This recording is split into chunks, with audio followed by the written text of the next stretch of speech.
Hello, everyone.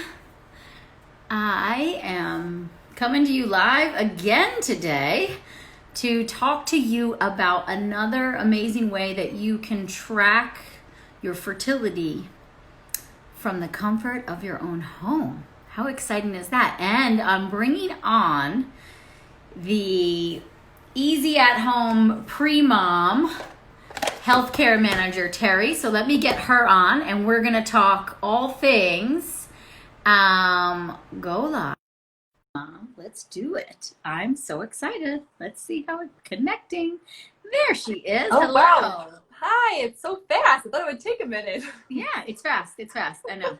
And hopefully it continues to work without any glitches. Yes. We'll see. You never know. So nice to meet you, Terry. Hi. Yeah. I'm so glad Hi. you came on. How are you? Good. Yes, thank you for having us. I'm in my home office, so it's a little bit of an adjustment, but you know, it's working out. Yeah, Yeah. same. My little guy just slammed his finger in a car door, so at like 2:15 he did that, and I was just downstairs like managing the crisis. He's okay. It's just it's a little swollen. But I'm like, it's 2:27. I'm like, I gotta go upstairs. The work from home The thing. timing. Oh my gosh. Oh wait. But so let's talk. So now that, you know, people are still stuck at home and women are still eager to get pregnant, right? And it may be a lot of them, their fertility treatments are put on hold, or they're curious about their hormones and how to track their fertility. You work for, I love the Easy at Home. These strips are the ones that I've used for a long time. But tell me about all these awesome tools, and we have a really fun giveaway too for one of the watchers. Yes. I'll give you information on that.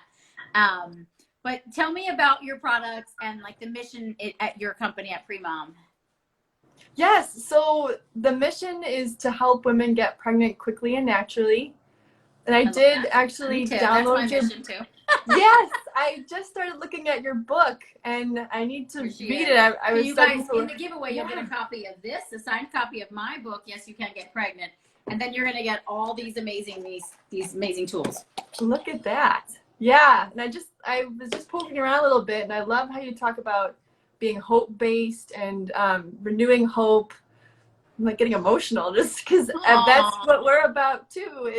It can be a very traumatizing, stressful experience, and a lot of times professionals are trying to offer disclaimers and things like that, but as I just started looking at your book, even before I read through it, I just was filled with that feeling of hope and that there are possibilities, and you have to keep your mental state, and so I'm excited to look into that more. Yeah, so we do want to help women. You know, we understand there are a lot of options out there and everybody's on their own path, but we feel like some women will just jump to... a screaming 4-year-old outside my door. I'm sorry, everybody. Sorry. I know, I'm worried about my cats. So I hope they're good. But we know some women will jump to the extreme of treatments before realizing that there are other options out there. Yes. And you talked about the tracking and the tools you just showed. We want them to use those first, because sometimes a lot of times that's all you need. Yeah, it's just you're missing the window and you're not trying at the right time, right? That's it. Right, just needs more education. Yeah, exactly. It's education. I did a live with Lisa Hendrickson Jack, the author of The Fifth Vital Sign, and we did that earlier this week on Monday. And that's so much of what we were talking about is like the fertility awareness method, you know, and just being aware of your body and what it's doing, and then knowing what cervical mucus looks like, and then tracking ovulation, maybe using the BBT thermometer. So we'll talk about this one, and actually trying at the right time and not missing that window, because many women miss the window of conception. There's a very limited window when you can get pregnant each month, contrary to what we've been told in our younger years. There's a very small window for you to get pregnant. And what you guys have are tools that really help women find that window, right? So let's first talk about your smart basal thermometer. So what sets this apart than, say, other BBT thermometers that are out there, or is there something different that you want to talk about with your thermometer versus other ones that are out there, or the best ways to use it? Sure. Well, that one is an oral thermometer. I know there are different types of thermometers. So what's nice about that one is it is giving you that internal body temperature. Mm-hmm. And that one in particular is our smart model. So it syncs right to the app. You can use amazing. yes, it's my favorite. So you can use any BBT. So you don't have to like take your temperature, then write it on your chart, and then put it in your thing later. This is all synced. It's like Bluetooth sync. Exactly. Yeah. Yes. And you can use any BBT thermometer with the Premom app. It's a free app. We try to accommodate. Okay. Yeah, we try to accommodate different interests in case people do have, something that they're already used to, attached to. But this one is nice because you take the temperature, it syncs, and it charts. But it is just one more step if you have a different one. Like you said, you have to tap the button and manually enter the temperature. And manual enter. So this is nice because it's smart, easy to use. And then, basal body temperature charting is so useful for many women to actually see exactly when that fertile window is happening, right? So yes. So you guys will recommend using this in conjunction with your ovulation test kit. Is that what you would say? Right. We recommend you start with the ovulation test kit because that does help you predict ovulation so that you're prepared for coming. You talked about that fertile window. Mm-hmm. So we've been recommending that they target that LH peak with sexual activity. But since sperm can live in your body for some days. 5 days maybe, right? Yeah. What did you say? How many days? What we've been saying is 3 to 5, but I know there's a range. It's different. You probably know better than I do. 3 to 5. I say up to 5 days. So you kind of just want, this is how I always say, you kind of just want the sperm like up there waiting for that egg to, where is she? Where is she? They just want to wait and then they're right there to fertilize. Yes. Exactly. And so, you don't want to wait until ovulation day, going early so that it's ready to go because that window for when ovulation happens exactly is not precise. There's a little bit of a range. Yes. And then so your strip test. So tell me, this is a new tool that you guys have, right? This quantitative. Yes. Tell me about this. So what's the difference? This is more. Tell me the difference between these two. Right. So what we tell people with those two is that many people can just use the 50+20, the most popular one, the pink one. But for some women, the typical ovulation tests are not enough for them. Like maybe they have elevated LH levels, they're getting multiple peaks, and they're trying to find these gradients. But this, I actually have a box. Ooh, so there you go. The quantitative ones are nice because they're more precise. So you're going to get nothing orange or red, right? Those are the... Well, it is very different in that the... I see. Match the color. Oh, this is super useful. Match the color. Mm-hmm. So match the color strip to this chart, and then you see how high your LH is, right? So we know that LH is like up in the 20s and 30s is where ovulating, right? That's right. Okay, gotcha. 20s, or some go as high as 80. Yeah, I know. They're aiming for 15 or higher, right? Okay. Yeah, so That's it's the same concept. And so with this, it's more like you're watching the strip get darker every day, and then in conjunction with the BBT and maybe cervical mucus, then you can kind of ascertain like, okay, I'm pretty sure I ovulated here, right? So this is a little more vague, but I mean, I still think personally these have always worked for me. Yeah.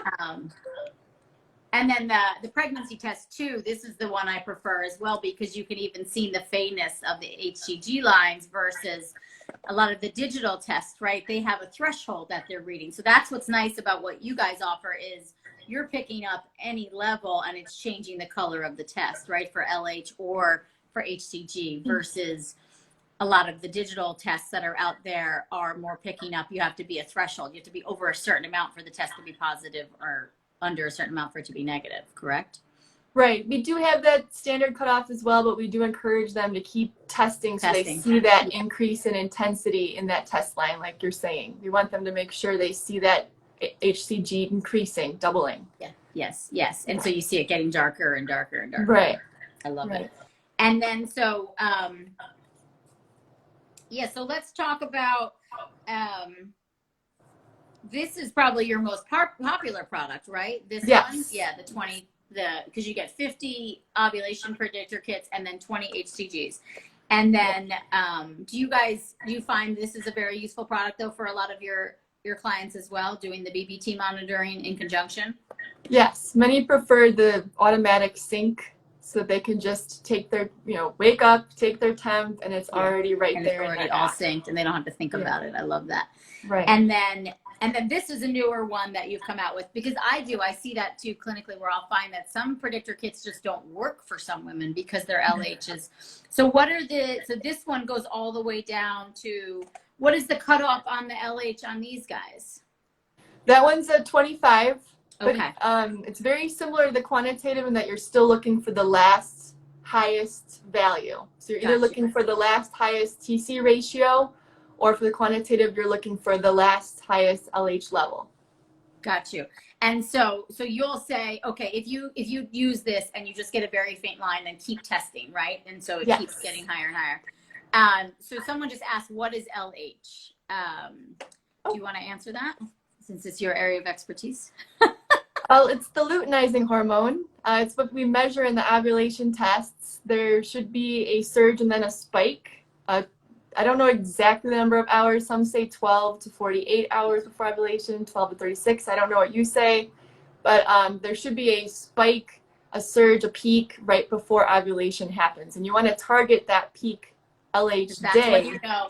It's like we say it in Chinese medicine too, like as that, like it's almost like an explosion. As that peak happens, that's when the follicle ruptures and the egg comes out. And that's the only time you can get pregnant. That egg only stays alive, unfertilized, for about 24 hours. So you want the sperm up there to be able to fertilize that egg very quickly, and then you can conceive. And so most women don't realize that, right? I made a joke. Yes. I make a joke often in the clinic too, where I could have a very educated, a very, very, intellectually book smart woman who will come to me and say, we're going to start fertility treatments because we've been trying for a year and I'm not yet pregnant.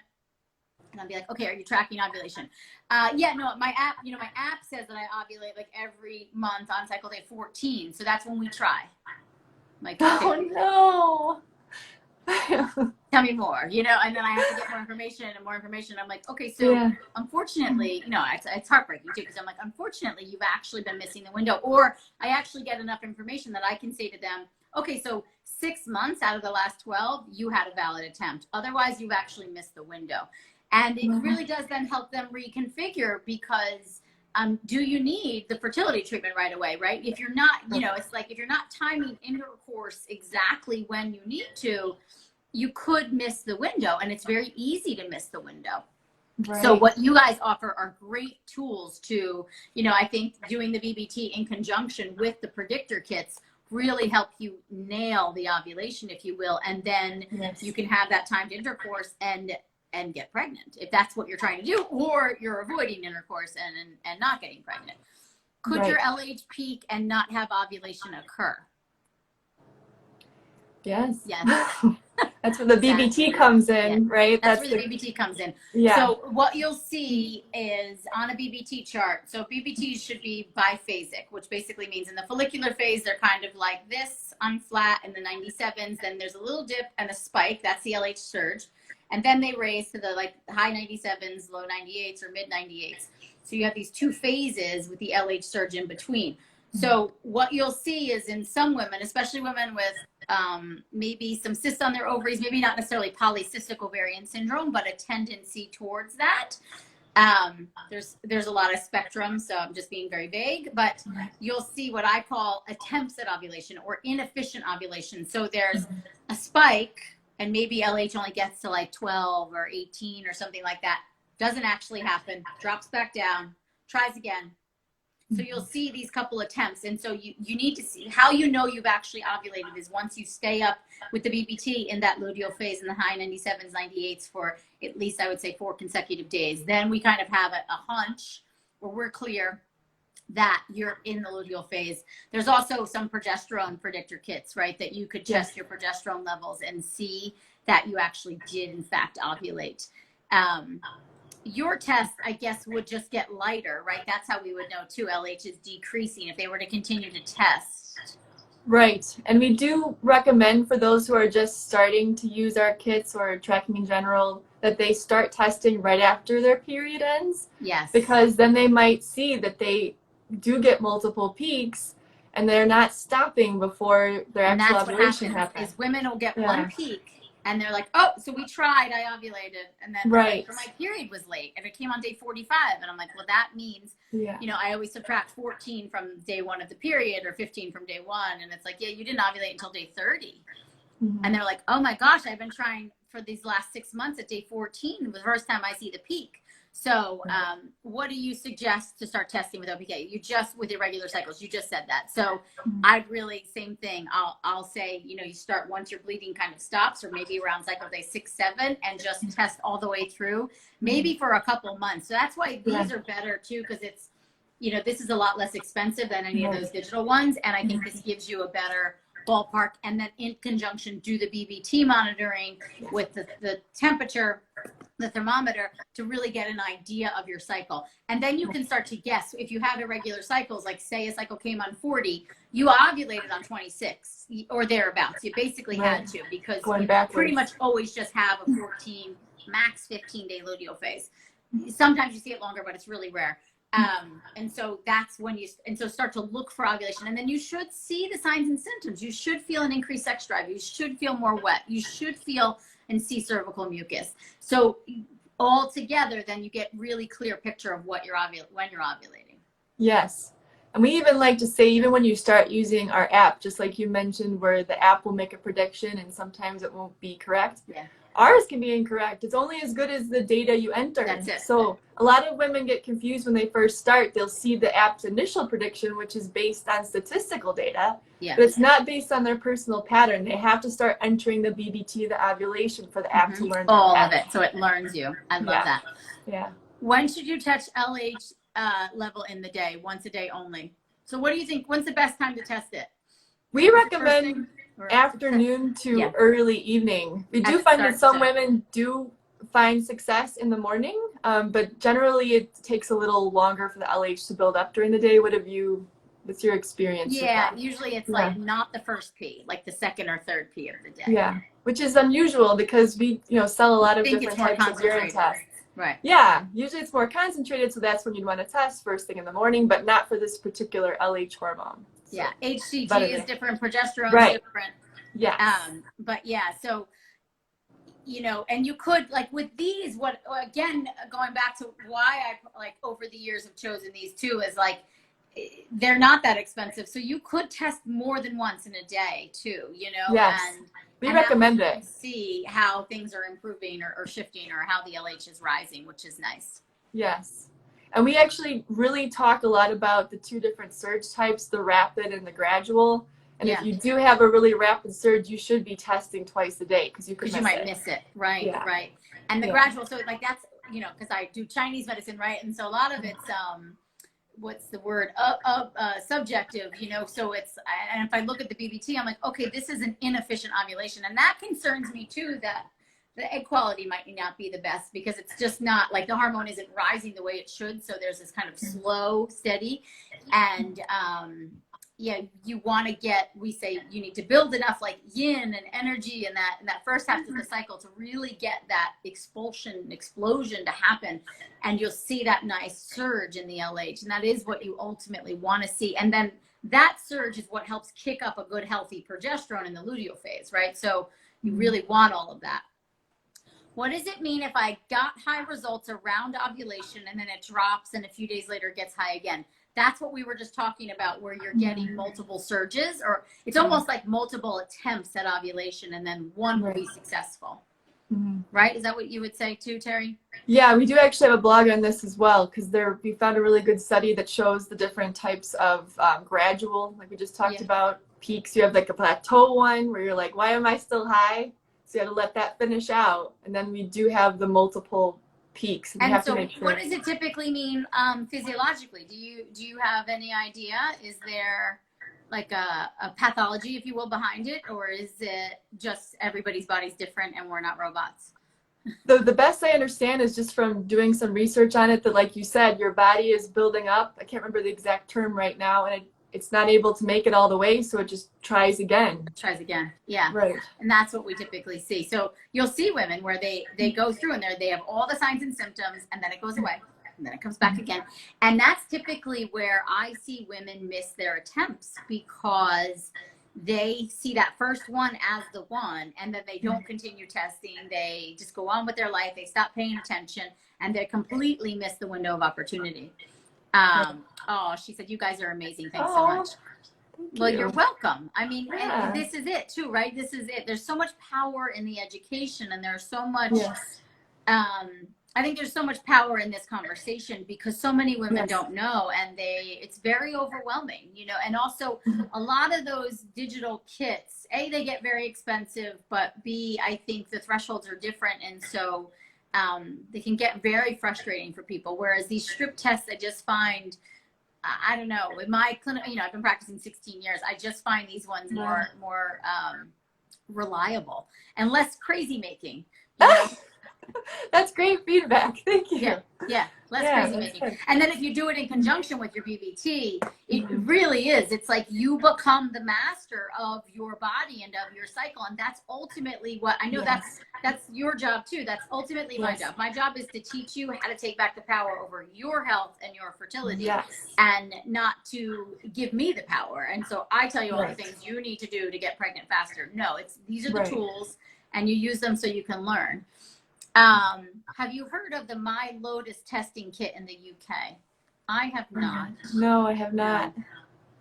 Kind of want to look it up now. They're all functioning on similar things. Everybody's pretty much looking at LH and or estrogen or progesterone, right? That's what everybody's pretty much looking at these days. Yeah, it's very fascinating. All right, let's see. So anybody else, what have your guys' experience been so far with the digital versus these strip tests? I feel like some people get frustrated because they can't always see of like how dark is dark, like what does that mean? But that's why you guys came out with this, which I really do like. So there's 20 LH tests in here, and then you get basically match, and then you can see the level of LH. I love that. And the app will read that for you. There's a special tab just for those. Oh, wow. Okay, that's great. So you go onto the app and then you hold it in front and it reads it. That's amazing. Yeah, an automatic reader. And we just updated the reader, so it's even more sensitive now. Yeah. That's amazing. Very exciting. So it's in the app, and the app is free. And the app is available on all phones? Yes. iPhone and Android. What does this cost? What's the retail value of this one, the 20? I'm not sure what it is right now. Last I checked, it was around $20. Okay. So that's not bad. Strip. That's like $1 a strip. That's not bad at all. And then with the app is the reader. And you guys don't make the progesterone test, right? You're just doing LH. No, we used to sell those, but we do still have a tab in the app for people to log that in our app as well. Okay, cool. And it will show up. Because I feel like I've had kits of yours in the past that had yes. HCG and progesterone, right? Is that correct? Yes. In the past, you've had, I think it was a kit of 3. It was the LH, the PDG, and HCG. And now it's just the Prove ones are the main ones that are out there right now on progesterone. Yeah. Which I'll do that. I have these, and then I have the Prove, and then I know for certain I ovulated once I get all your bases.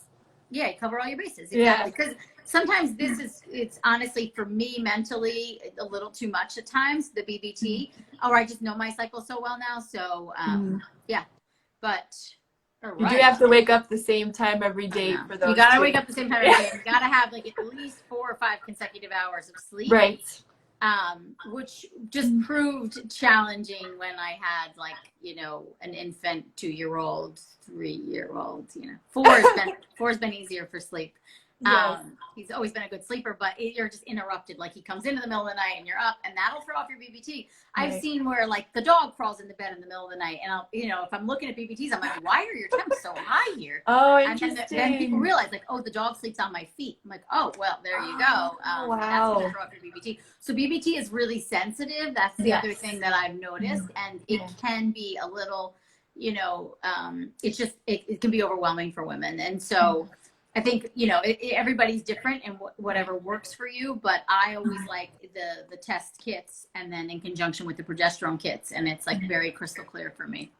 Yeah. And plus the signs and symptoms. You really got to pay attention to your body, and you really do want to be seeing that cervical mucus. I think even Lisa and I were talking, and it's like 2 to 7 days of cervical mucus.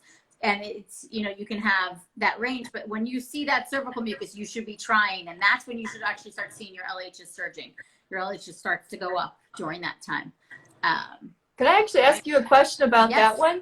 Yeah. We do get questions about cervical mucus, and you can log it in the app. It won't affect the algorithm, but you can see it in your chart. You can see it along with your graphed LH line, your BBT line. But I understand that different women have different types of cervical mucus. You're mainly looking for the wet cervical mucus, Yeah, but you're really do you looking see for a the large... wet, stretchy, you know, that it looks like raw egg whites, like where it's kind of gloppy and stretchy. That's the most important. Yeah, because there's a lot of women that get cervical mucus all month long.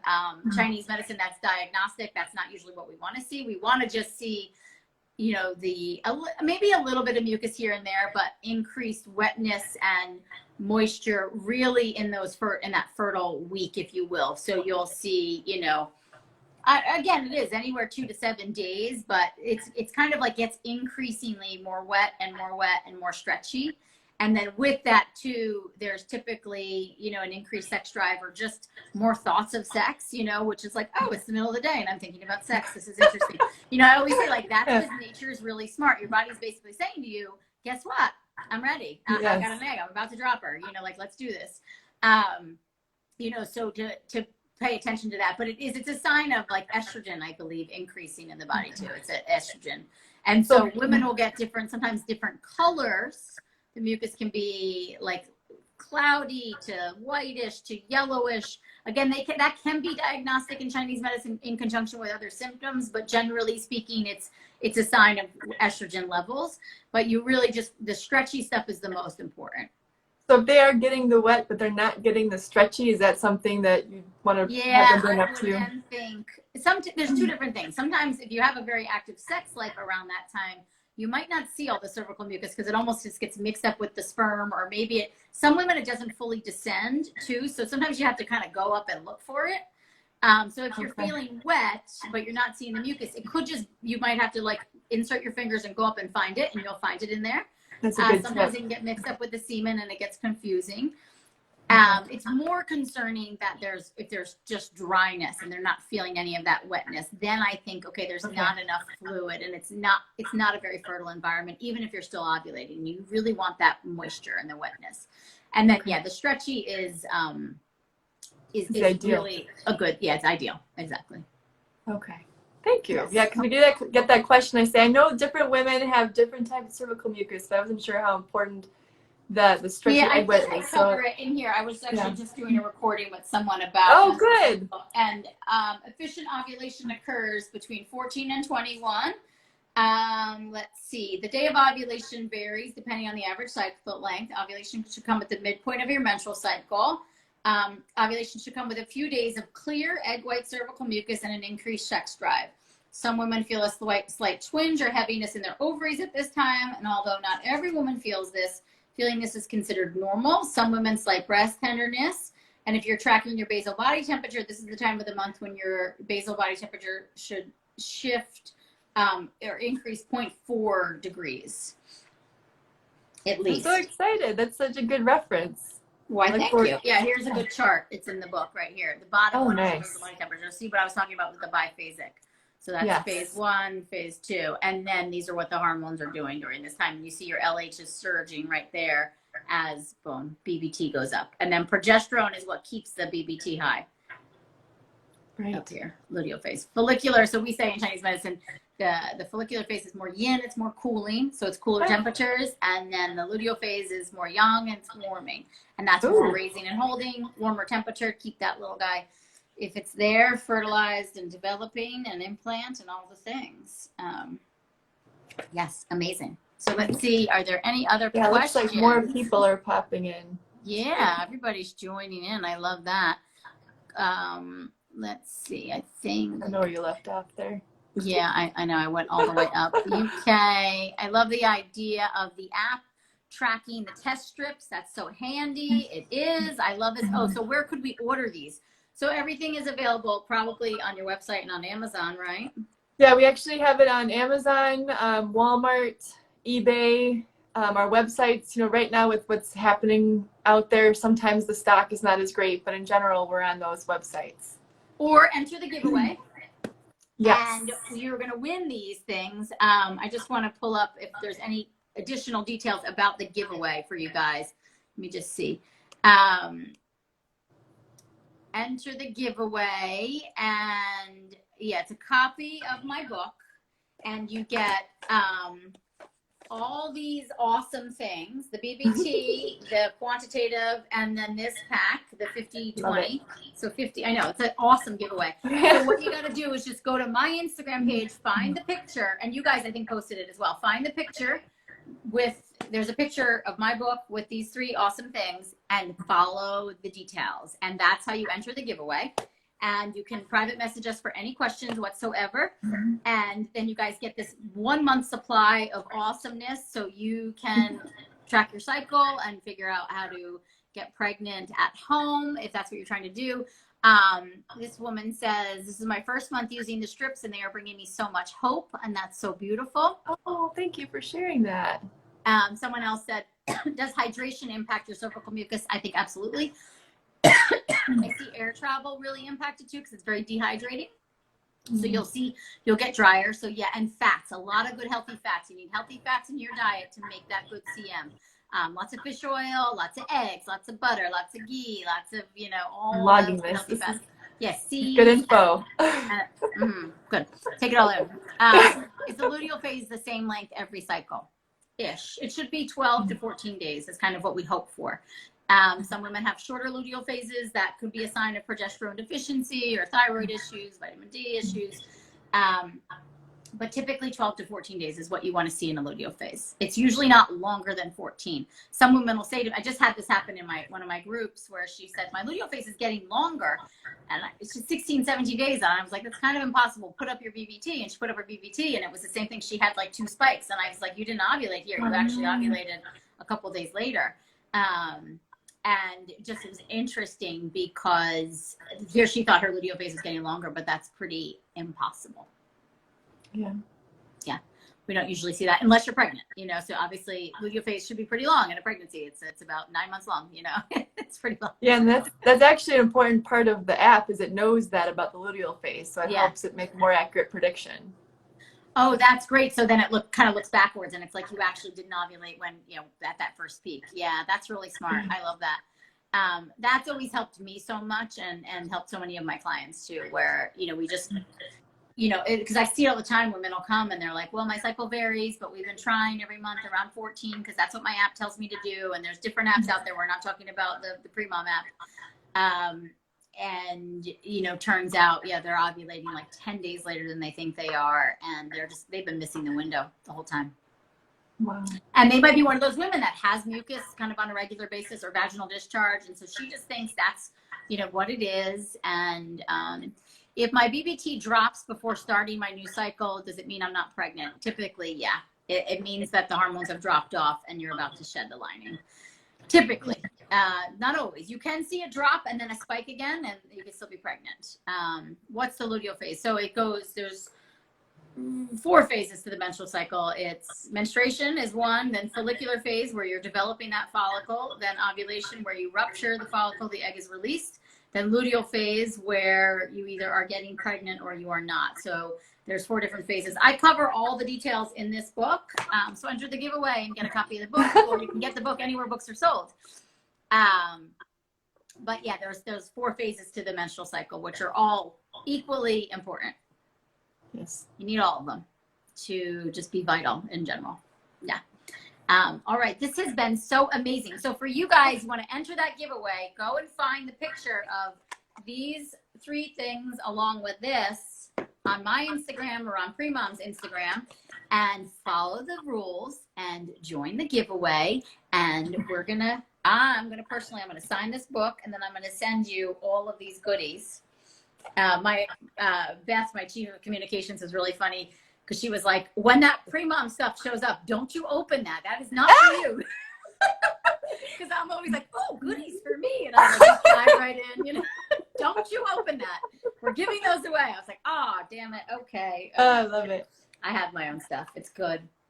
But so we can send you a 1 month supply of testing, the BBT, the smart thermometer, which I'm assuming is the more expensive of them because it has a Bluetooth and it links to the app. And then their new, the quantitative ovulation predictor, which I really love that. I love that. That's so useful. Yeah, many women use both together. Yeah. Yeah. Yeah. Yeah, totally. I would use both together because it's just fun. The gadgets are fun. It's just so useful. It's just so useful. Yeah. Okay. So any last things that you want to share, Terry? Are you feeling? Yeah, just one more thing. Okay. Something that we just launched that we're excited about, and it's rolling out as time continues, is our free 9-cycle pregnancy guarantee program as part of the app. Oh, Yeah, really? and yeah, it launched at the end of January, and it has increased analytics and insights for you. And we're working on adding in messages soon. And there's a free fertility consultation after 6 months of trying, as long as they've been using our test, because we can't guarantee somebody else's test. Yeah, okay. And they're targeting those peak days that we talked about. I love it. Yeah. We should throw in a copy of my book with that. I would love that. If you guys want to talk about that, seriously, I'll get you like cases of the book. Yeah, I'd love to keep with the free collaborating. fertility consultation. Yeah. If you guys are open to it, that would be a fun partnership. That's great. So who does the consultation? A fertility doctor, an REI? We're looking at all different types of professionals, as long as they're fertility professionals and they focus on tracking. Like they, to be familiar with the natural tracking, like we've just been talking about. So yeah. I've been thinking about that. I'm like, yeah, we need to connect with you since you already know about this. Because I would love to be a part of that. Absolutely. And however, I think the book could be a really useful tool as well. That's, they get that. It's something I want that 90 days. I love that. 9 months, not 90 days. Right. 9 cycles. 9 cycles. Right. Yeah. Because a cycle length isn't always a month. Right. Yeah, that's another thing I really break down. And yes, you can get pregnant because the definition of, I don't like the I word, so I won't use it, but a fertility challenge is 12, 1 year of trying, but for some women, it's really 12 cycles, and not every woman has 12 cycles in a year. And so that's really important distinction. Yeah, and it's free, so I don't know why more people don't do it. I think they're freaked out by the refund word. They think they have to pay to sign up, but they can just tap the 9 in the app and they can sign right up. Wow, that's amazing. 9 cycles. I love it. I love it. Yeah. So that's I just want to make sure I got that in, but this has been very comprehensive. Like I think I'm gonna have to go back and watch this. I know, it's been so great, Terry. Thank you. And let's definitely, I'll have Beth circle back with you about that, the consultation thing. I'd love to be a part of that. I'd love to support your people however I could. Yeah. Absolutely. Great. Yeah, I'm excited. All right, guys. Well, thank you so much. And, thank you for having me. Oh, well, thank you. Thank you. And have a wonderful day. And here's to hope, all of you, having hope and believing in your body, okay? And learning about your body so that you can best support it on its path to pregnancy and motherhood. Yes. All right. Be safe, everybody. Okay. Goodbye. Bye.